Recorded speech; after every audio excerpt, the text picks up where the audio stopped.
Kapil Sibal court जाते हैं, मुंह की खाते हैं और लौटकर अदालतों पर आरोप लगाते हैं। हाल ही में उन्होंने सुप्रीम कोर्ट पर गंभीर हमला करते हुए कहा कि ये काल स्वर्णिम युग नहीं कहा जाएगा। अभिषेक मनु सिंघवी तो हाई कोर्ट में एक तरह से धौंस जमाते हुए कहते हैं कि ईडी को सुनने की क्या जरूरत है, आप सीधा फैसला करो और केजरीवाल को अभी के अभी आजाद करो। सारे गवाह जयचंद हैं। जब भी किसी विपक्षी नेता को अदालत से राहत नहीं मिलती, पूरा का पूरा विपक्ष अदालत के फैसलों के खिलाफ बयान देने लगता है।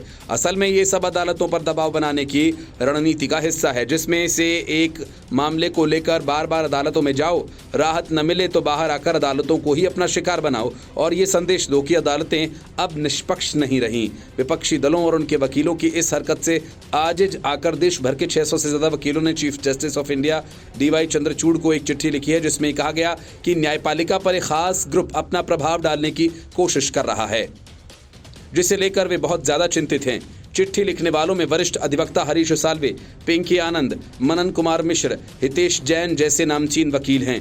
इनमें कहा गया कि न्यायपालिका की संप्रभुता और स्वायत्तता पर हमले की कोशिश की जा रही है। वकीलों का दावा है कि ये खास ग्रुप अदालत के जरिए सुनाए जाने वाले फैसलों को प्रभावित करने के लिए दबाव की रणनीति अपना रहा है। खास तौर पर इसका दबाव उन मामलों में ज्यादा देखने को मिल रहा है जो राजनीतिक नेताओं और भ्रष्टाचार के आरोपों से जुड़े हुए केस हैं।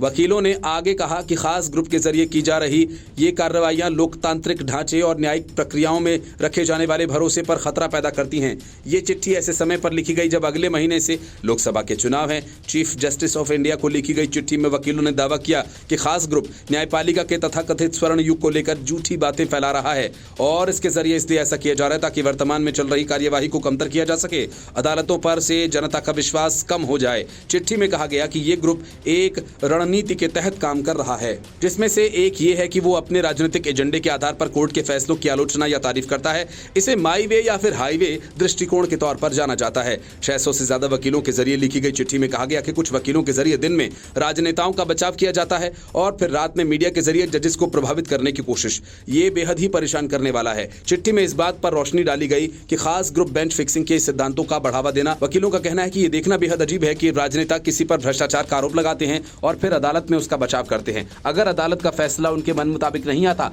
तो वे तुरंत कोर्ट के अंदर और मीडिया के जरिए अदालत की आलोचना करने लगते हैं।